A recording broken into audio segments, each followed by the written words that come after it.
Hey, don't be fooled by the fancy new surroundings. This is, in fact, a Not Actually Trek Actually comment response video. I always open these videos by reiterating how low effort they are, and I just want to reassure those of you who are regular viewers of my Not Actually Trek Actually comment response videos that this one that you're watching right here is just as low effort as the rest of them are, because the only reason I'm shooting it in front of this background is because I had the green screen set up already for another video and I didn't feel like doing another camera setup to shoot this one. So there you go. Still lazy. Nothing's changed. Not really. Let's get to the comments.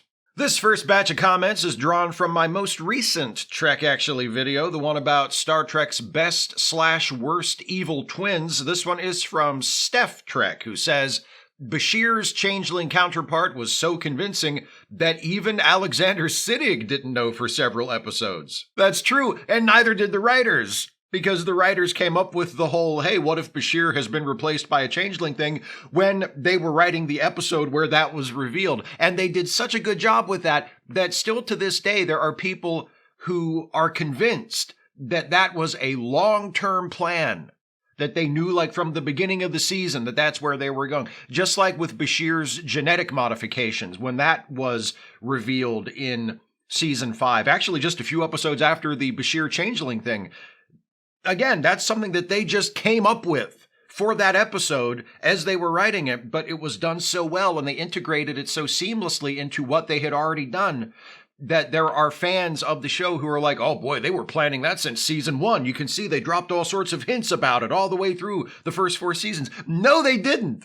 They made it up for that episode, but they fit it within what they had already done so perfectly that when you watch it, you think they must have planned it ahead. Here's one from Eric S. Surprised not to hear about duplicate Lieutenant Riker, a nice developed duplicate tainted by jealousy of being the copy. Several of you commented on this video about Tom Riker and how you had expected me to mention him and you were a little disappointed that he never came up. The reason I didn't talk about Tom in the Evil Twins video is because I don't think of Tom as an evil twin. He does kind of go rogue eventually when he joins the Maquis in his Deep Space Nine episode, but the Maquis aren't evil, and I don't think Tom is evil.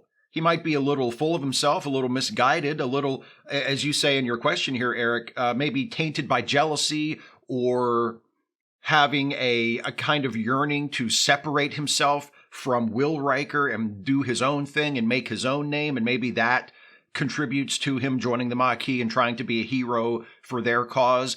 But none of that is evil. So he doesn't really fit closely enough with the theme of the video. And the video wound up being like 40 minutes long just as it was. And I felt like I had enough examples of evil twins from throughout Star Trek that I didn't need to be reaching for other examples. And I felt comfortable leaving Tom out. But I'm glad that you mentioned him. I'm glad that other people in the comment section mentioned him because it gives me an excuse to mention him here. I really like Tom Riker as a character. I think he's one of the better recurring characters in Star Trek. I mean, he recurs we only see him twice, so he's just barely a recurring character, but he's a recurring character nonetheless. And what I really like about him is that he's not an evil twin. And in fact, he's not even the copy. They make it clear in the episode where he's introduced in TNG that he and Will Riker both have equal claim to being the real one, because the transporter didn't make a copy, it split them in half. And the one who ended up staying on the surface of the planet, who we now know as Tom, is just as much the real William T. Riker as the one who made it back to the ship, who got promoted and eventually became Commander Riker on the Enterprise. So I really like Tom a lot as a character and as a concept.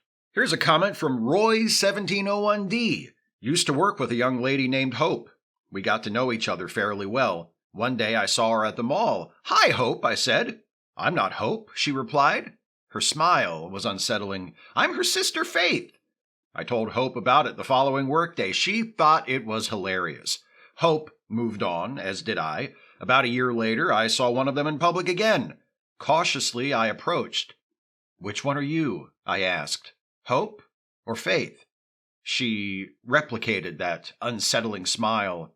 Neither, she said. I'm their sister Charity. If there's anything I can't stand, it's someone telling a joke in the first person as though it's an event that actually happened to them. I think when people do that, it's just awful. This one is from Patrick Dodds. I think Brent Spiner deserves a special shout out in the episode Power Play by making the possessed Data act like a distinctly different character from Lore.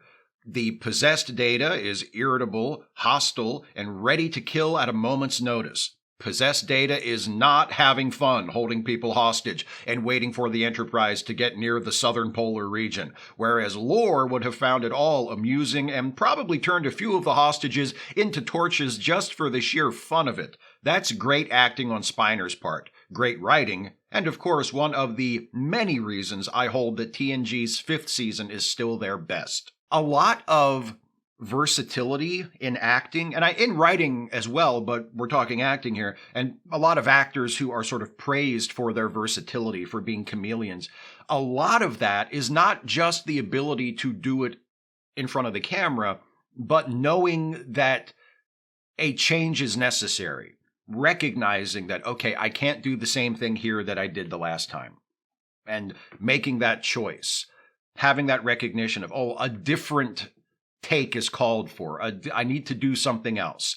That's a lot of it, because a lot of people, again, whether they're actors, writers, directors, any kind of artist, or even in other walks of life, once you figure out how to do something well in a certain way and you know you can get by with it and even excel with it, that's just what you do. And a lot of actors are like that. A lot of actors have a particular type that they are good at. They know that they can play. They know that they can stay within a certain emotional range and they'll do well. They know that they can play characters within a certain range and that they'll do well. And that's as far as they ever go. And many actors do that and have brilliant careers and turn out to be fantastic artists. But there are more versatile actors, and a lot of that versatility comes from recognizing not only, oh, I can do more, I can work outside of this narrow range, but the role that I have been given calls for that, and I need to figure out something else to do. And that's what Brent Spiner did in that episode, and that's what he's done in other places in his career as well. He's had a very versatile career where he's played a lot of different characters, sometimes only for one episode of a TV show or as a supporting character in a movie that doesn't have a whole lot to do, but he's there, and he's different from other Brent Spiner characters you've seen. And I think a lot of that versatility just comes down to that recognition.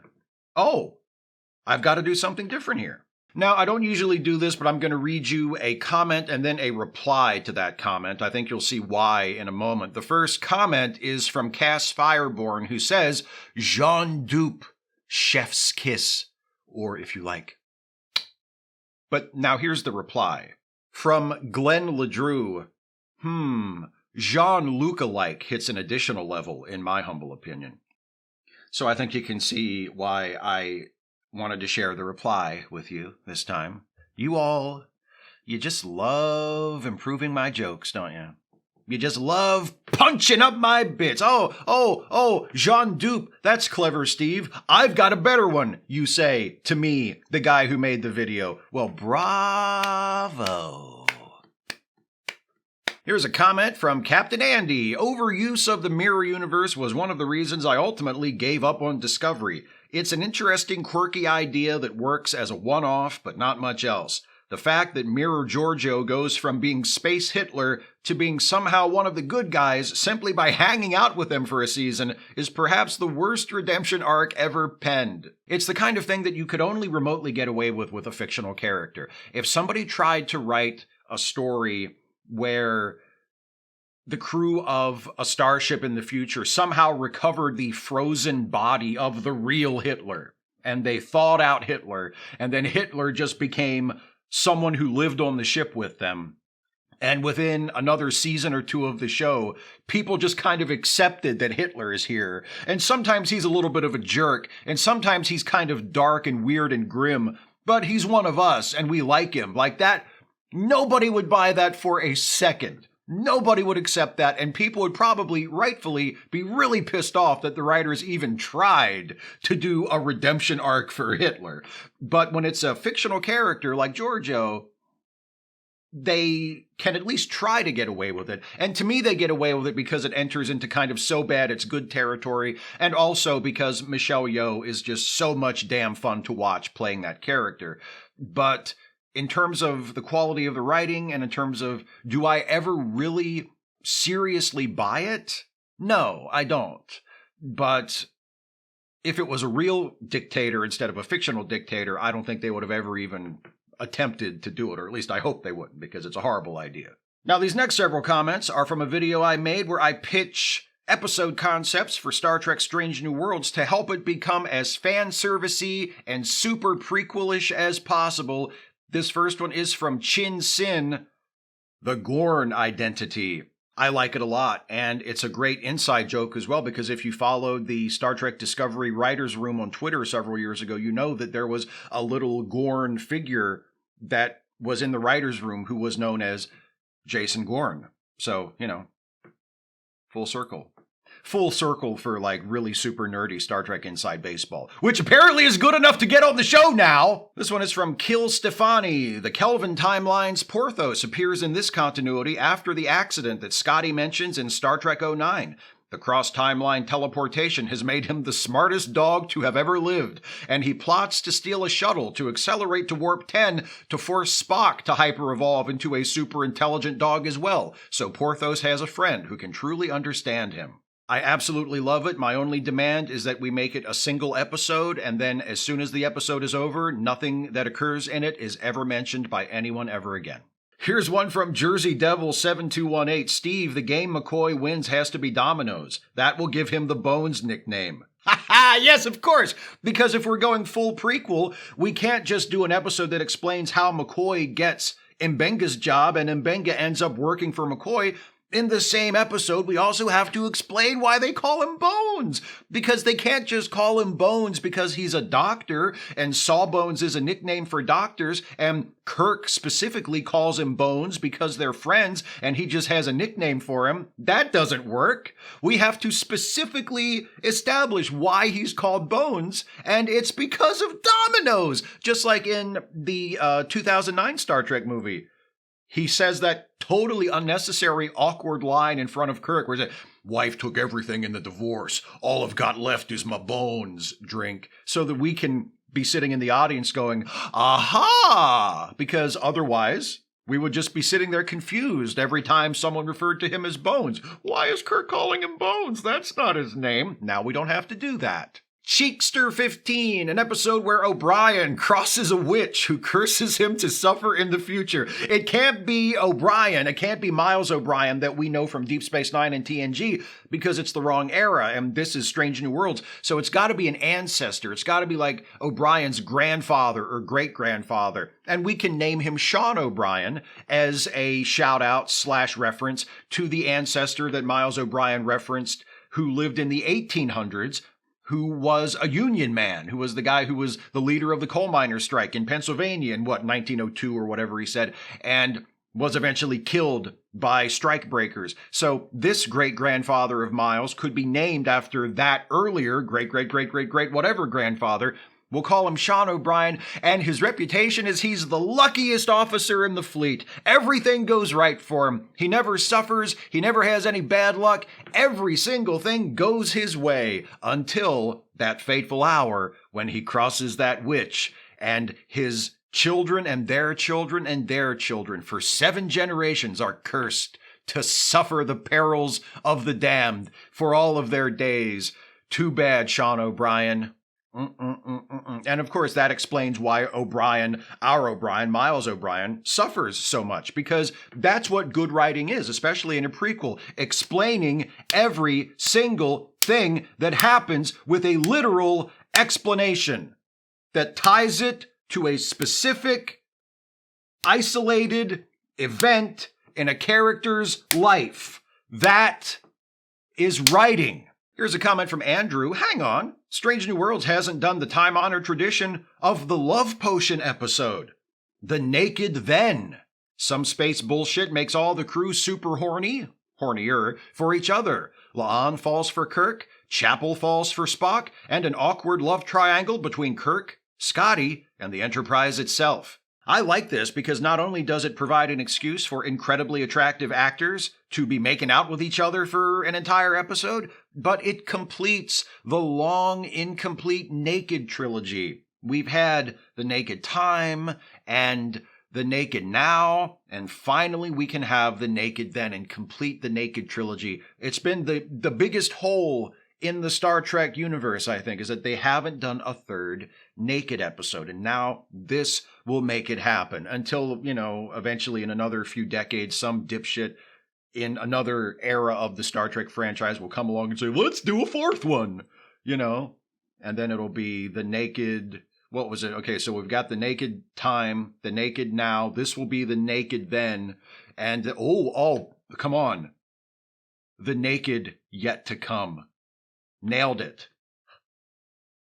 And one more from this video from Kevin Landers. Look, these ideas are great, but we all know the series finale should be a shot-for-shot remake of The Cage. But Kevin, don't forget Strange New Worlds takes place after The Cage. So what we could do is do a remake of the second pilot for the original series, the one where Captain Kirk is now in charge of the Enterprise, where No Man Has Gone Before. But instead of doing a shot-for-shot remake with the Strange New Worlds cast, we have the events of Where No Man Has Gone Before taking place, and we see some of them performed by the new cast on the new sets and everything. But there's also a very prominent subplot that involves Captain Pike, who has been promoted and theoretically is leaving the Enterprise soon because now it's under Captain Kirk's command.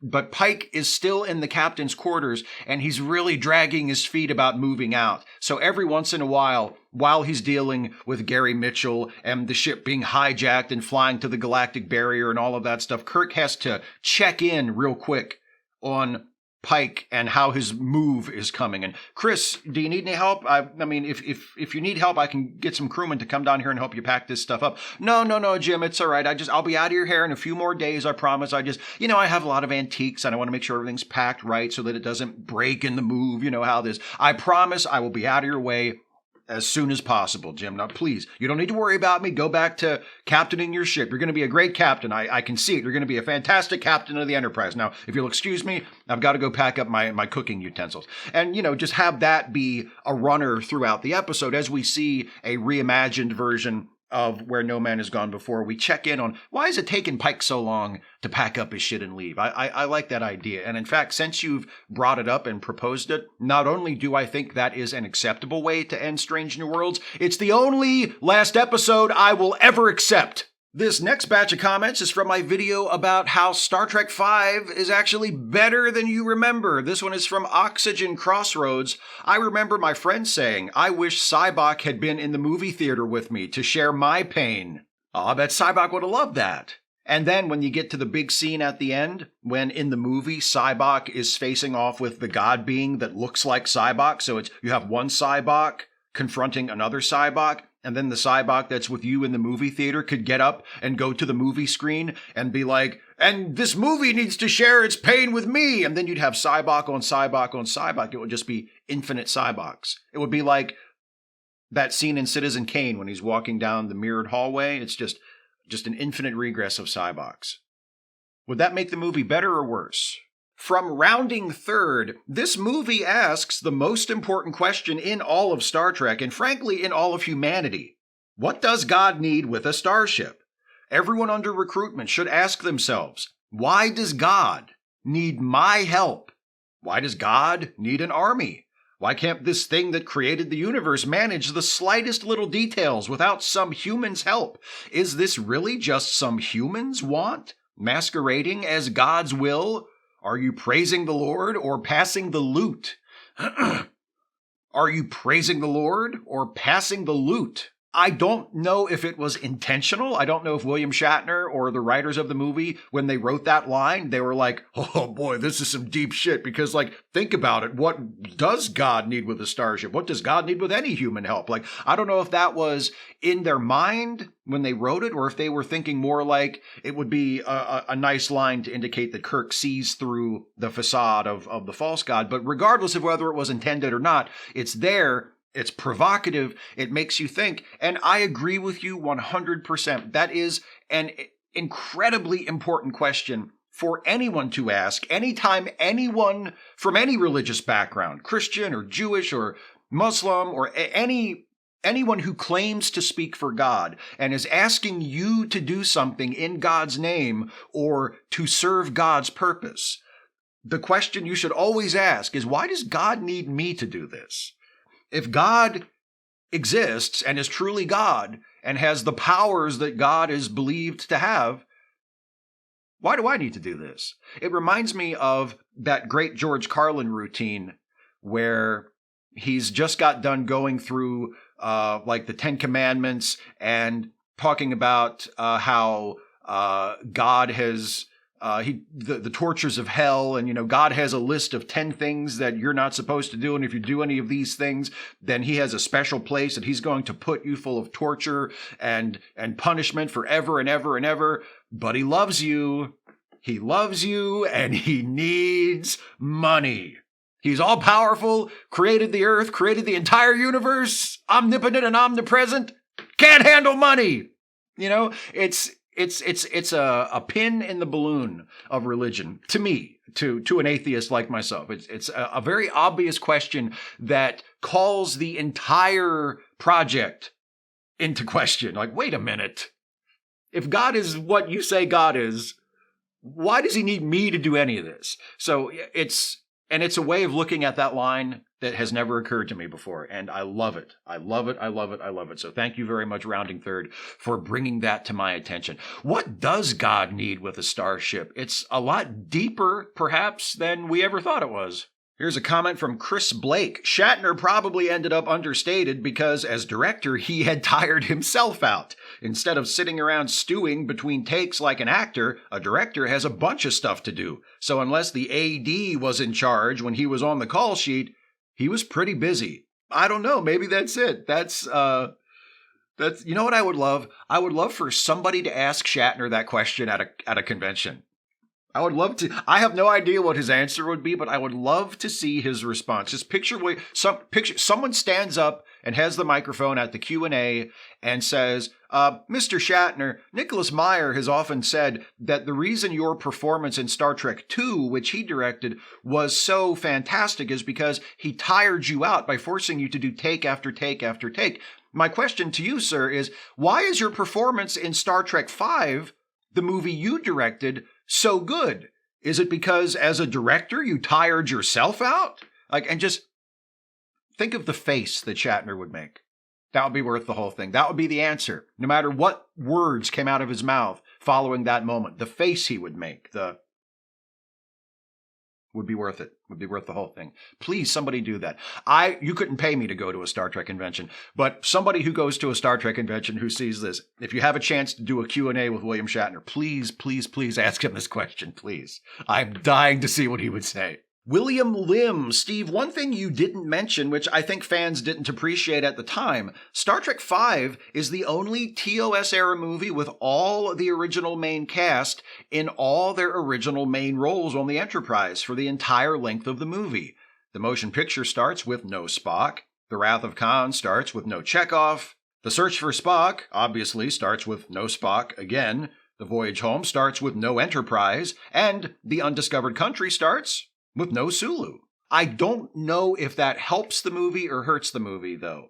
Like I've said before, I like the camaraderie that we see between the crew. I think we see a sense of comfort and a sense of closeness among the Enterprise crew in that movie that we don't get as much in the other movies, and maybe part of it is that they're all in their familiar places. But it's the fifth movie. It's the fifth movie of 6 that these people will eventually make all together like this. And at that point, I don't know if that's really when you want to see everybody back where they were at that point 25 years ago, or almost 25 years ago, 20 years ago, let's say, 20 years ago from the late 60s to the late 80s. I don't know if that's the point where you really want to see everybody back where they used to be in the old days. I think it actually adds to one of the things that the movie has going against it, which is, it's another Star Trek movie. You know, like, oh, what was the last one? Oh, that's the one where they time traveled and saved the whales. And the one before that was when Spock came back. And the one before that was the one where Spock died. What's this one? This is another Star Trek movie. It has that quality to it. And I think that was part of the reason why it didn't do as well as the previous films. That, and it just wasn't nearly as good in the opinions of most people. So, yeah, you're right. All the original cast members are in their original roles, but I don't know if the movie necessarily benefits from that.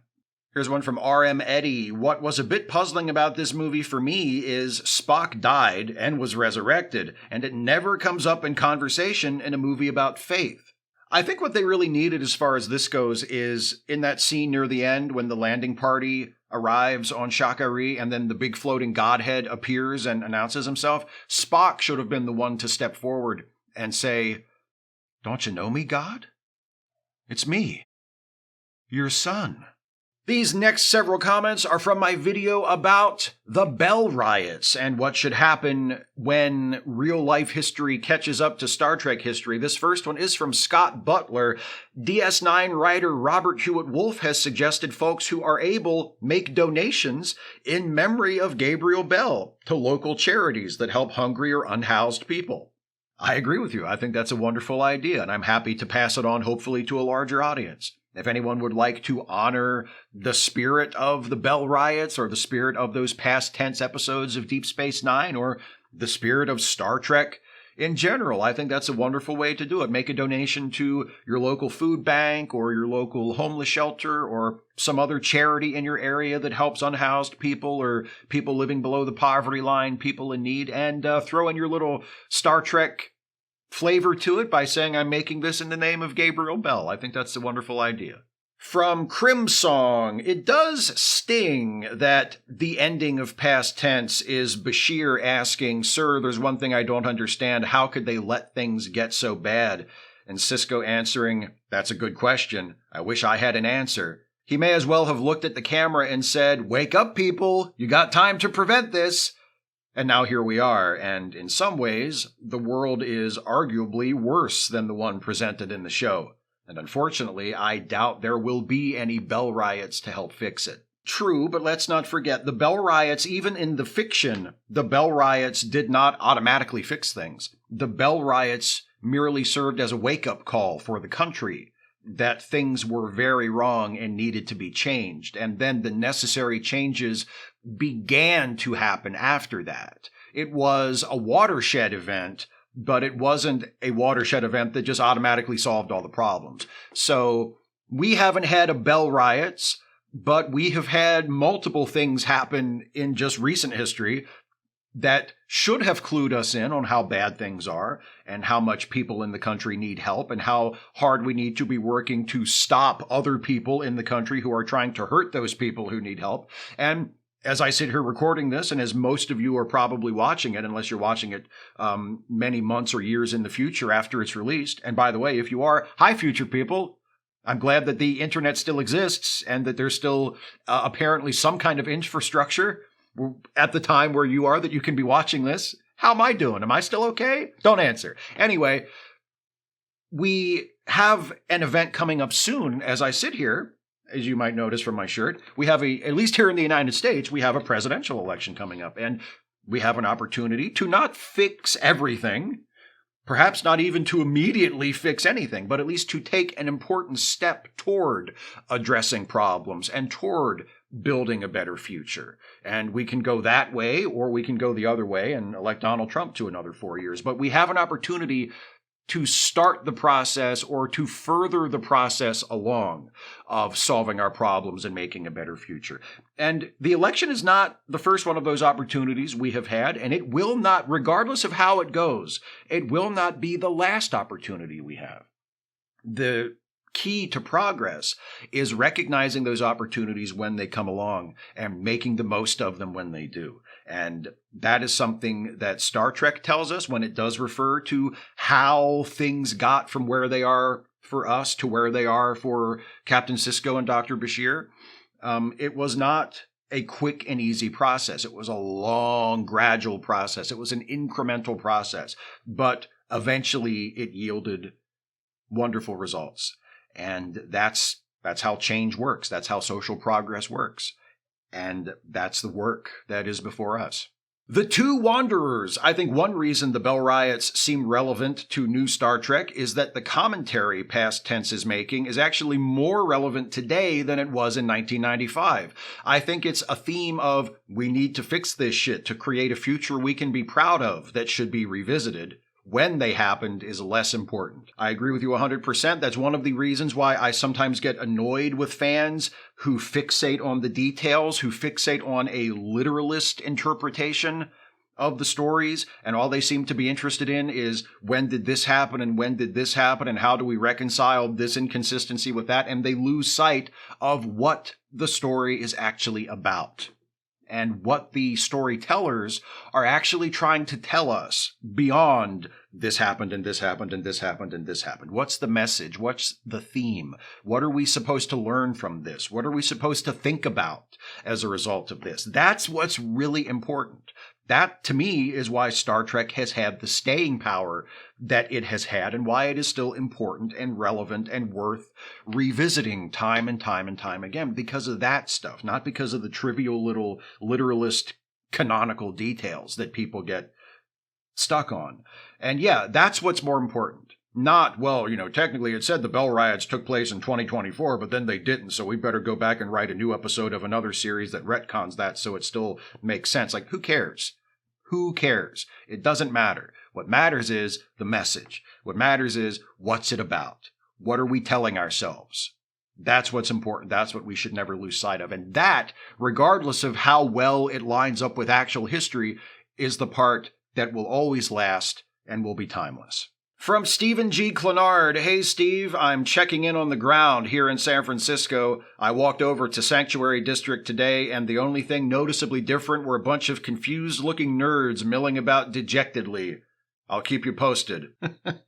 I think it's one of the funniest indictments of that particular kind of sci-fi fan that I can think of. The idea of a group of them going to San Francisco on the date of the Bell Riots and being upset and confused and disappointed that they didn't find a violent, deadly riot taking place in a walled-off ghetto for poor people. Like, oh man, this sucks. And by the way, for everybody watching, if you haven't gone to the comment section of my Bell Riots video, Stephen kept his word and did, in fact, keep us posted with further reports from the ground. So I highly recommend that you go to that video and read his additional reporting on this very, very important story. And here's one more from the Bell Riots video from Iron Corgi. I just started watching Star Trek with my girlfriend. She never grew up with Star Trek. And we just watched Space Seed, and we kind of laughed at them saying the 1990s. We joked that the boy band wars of the 90s got blown out of proportion in recorded history. See, that works. That's a creative solution. What they think of as the eugenics wars in Captain Kirk's era is what we saw as the rivalry between the Backstreet Boys and NSYNC.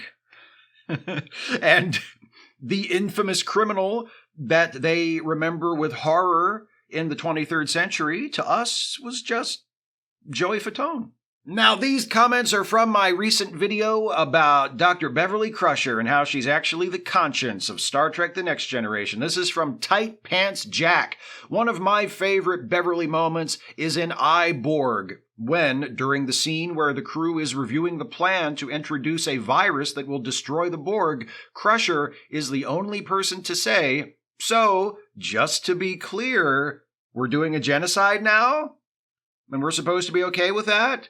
And you're all cool with genocide?" Even Troy didn't take that stance during that scene, but everyone came around to Beverly's point of view by the end of the episode. It's too bad Beverly's not in Biden's cabinet, huh?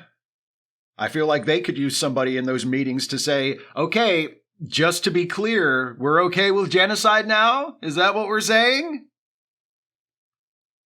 I think Beverly would make a good Surgeon General. Ivan Dobsky, great video, Steve. You missed out on her best line in the whole series, though, which I think sums up Beverly's strong moral core perfectly. If there's nothing wrong with me, maybe there's something wrong with the universe. Hubris, thy name is woman.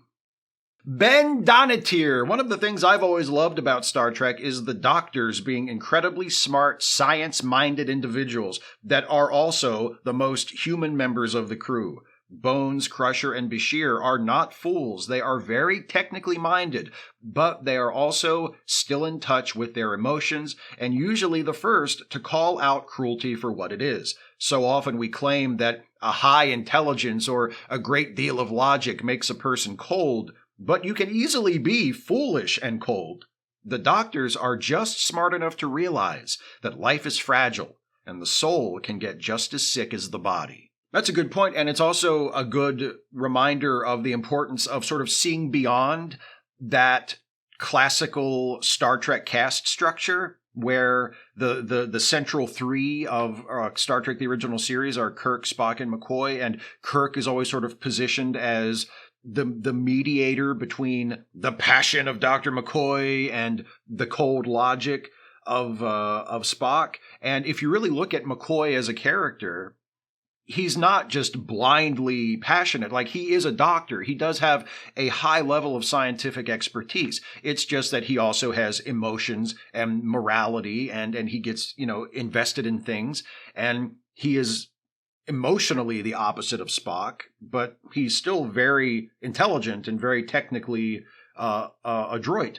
And so is Beverly, and so is Bashir, and so is the doctor from Voyager, the holographic doctor. He's a great example as well. He's a hologram. He's a computer man, but he has emotions. He gets attached to members of the crew. That's a big part of his character arc over the course of the series, is going from this sort of cold, detached, very kind of acerbic, no-nonsense doctor to actually growing and deepening and becoming a human, and having a full personality and a full range of emotions, and having hobbies and having things that he likes and that he wants to do, and expanding his knowledge and his range of experience, so that it's not just medicine and science, but it's a full, well-rounded life.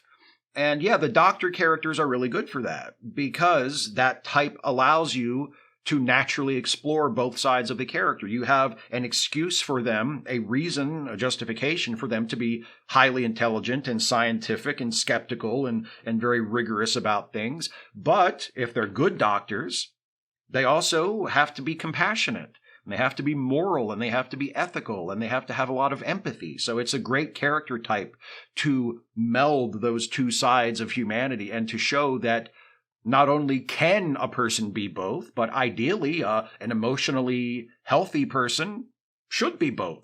You should be a reasonable, rational, logical person, but you shouldn't let your devotion to logic and reason shut you off from your emotions and your compassion.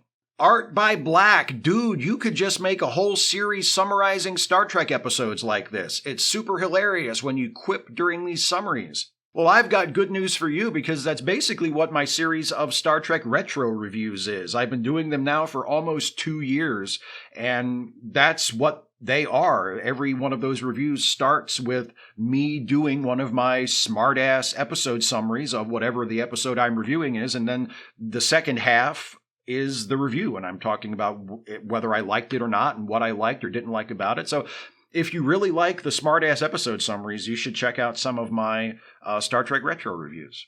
Max No Chill says, thank you for this. Truly underused character, especially in the movies, especially given Gates' acting ability in the few episodes she has. Side note, I love how many hobbies Crusher has. Theater, botany, morning tea tradition with Picard. Makes her seem really well-rounded despite low screen time. It's amazing when you think about it how much of a difference little things can make in fleshing out a character, especially a character in a TV series where they might not be the main character and the show isn't centered on them very often.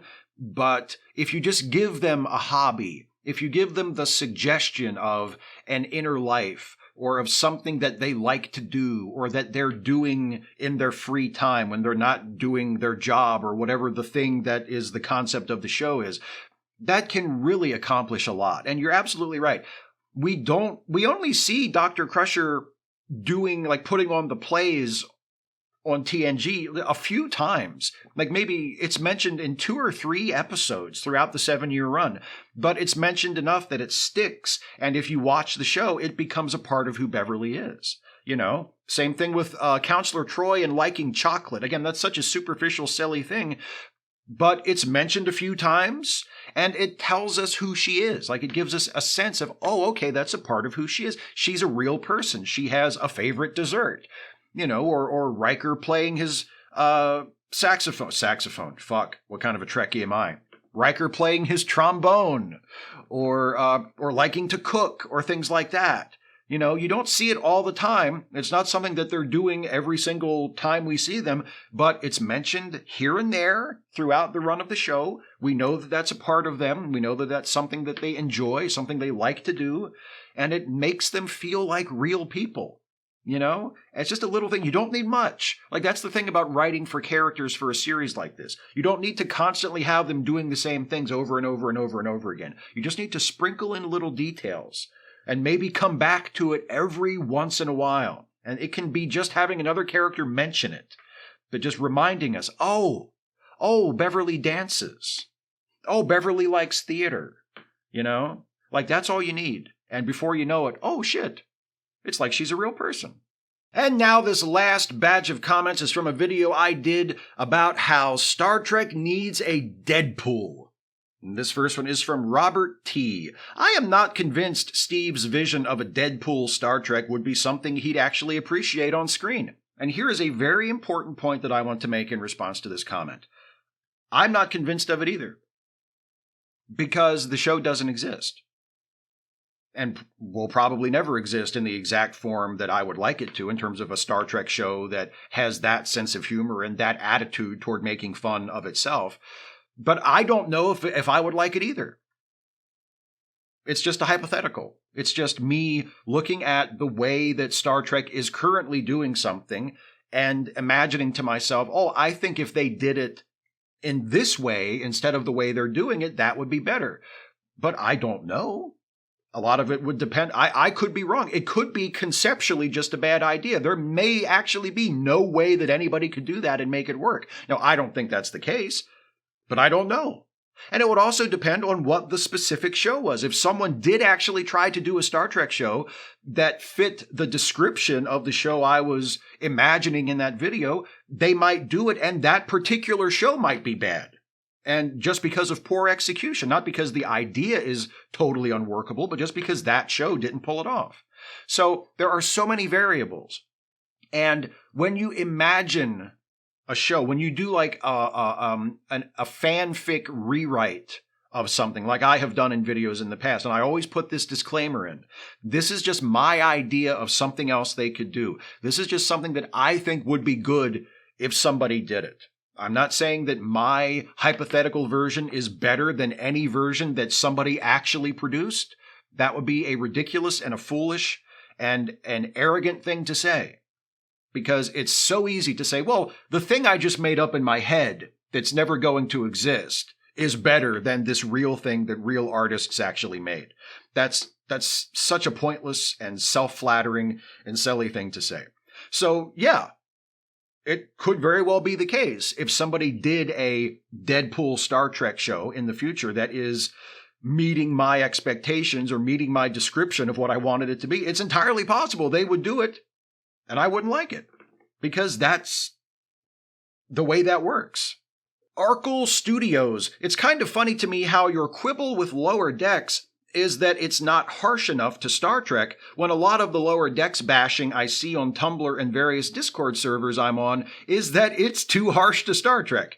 Goes to show how many different ways there are to look at things. Yes, very much so, and that is an excellent point. And one of the things I have noticed over the last several years as I have been making a lot more Star Trek videos and interacting more often with Star Trek fandom sort of outside my own personal circle, one of the things I really have become aware of is that a lot of Star Trek fans who make it a big part of their personality and who talk about it a lot online and are a lot more active in fan communities than I am, frankly, they're way more precious about Star Trek than I am. Like, I love Star Trek. I've watched all of it. I would not want to do without it. I've been a fan of Star Trek since I was a wee little kid. But I am not precious about it. I don't look at it as like a sacred thing. I don't view it as holy scripture or something analogous to that. I'm perfectly happy to make fun of it, to deconstruct it, to criticize it, to tear it apart and put it back together again. And a lot of fans just, and I'm not saying this to insult them or to try and demean them, but they don't like that. They don't want to do that. They're not interested in that. They see Star Trek as this wonderful, perfect thing that has been gifted to them, and they like it just the way it is, and they don't want to critique it or criticize it or look under the hood or make fun of it in any way that could possibly be interpreted as mean-spirited. That's just not what they're about. And so that's a huge gulf between me and people who view it like me and people who view it like that. And there's nothing wrong with that, because art is subjective, and the way we interact with it and the way we watch it and think about it is subjective.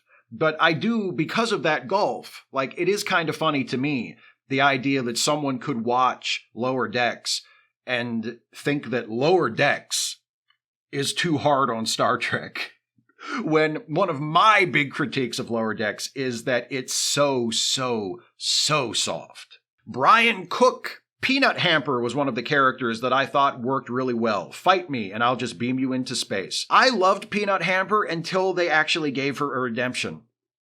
I thought Peanut Hamper's appearances up until that last episode where they actually went through with giving her a redemption arc were great, because I liked that running joke of everybody kept thinking she was going to redeem herself. Everybody kept thinking, oh, she's going to see the error of her ways, and this time she's really going to come through for the good guys. And she never did.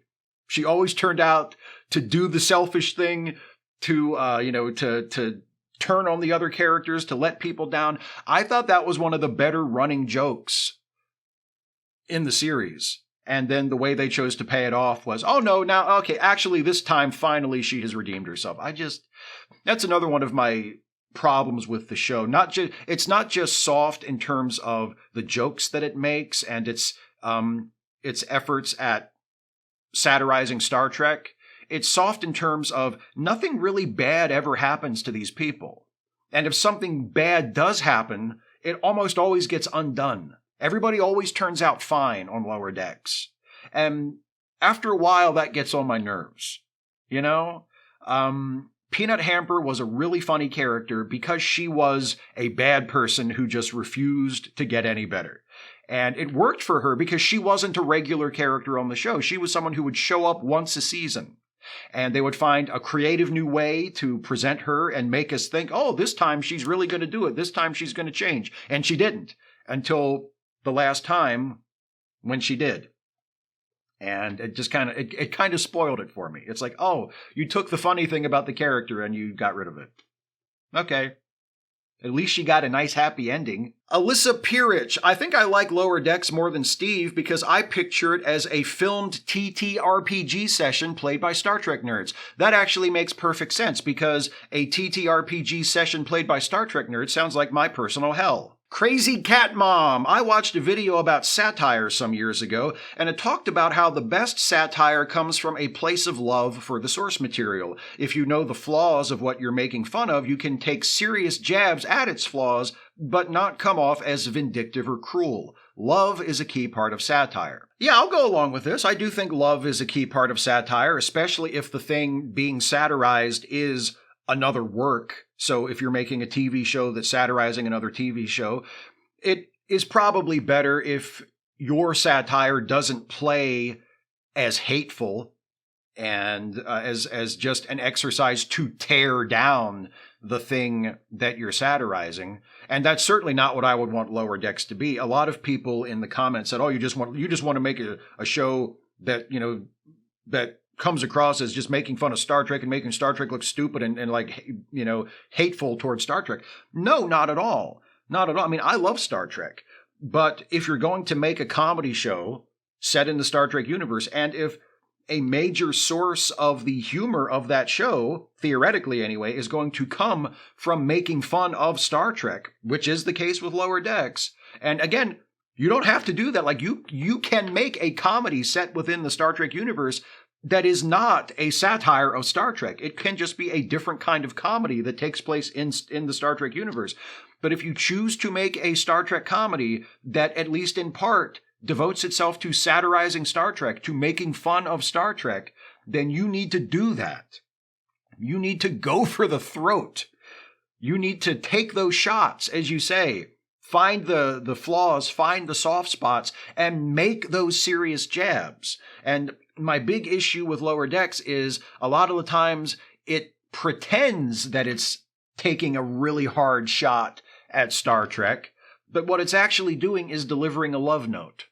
And that, to me, is a recipe for incredibly soft, weak comedy. And one last comment, this one from Ender Jed. Steve Shives, we need a Star Trek show that makes fun of itself and the genre in general.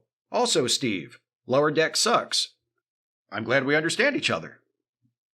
As I said in response to the first comment on this video that I responded to, it all depends on the execution. I mean, yes, okay, you can describe Lower Decks as a Star Trek show that makes fun of itself and makes fun of the overall genre. I think that's accurate. I think that is what Lower Decks does, or at least attempts to do.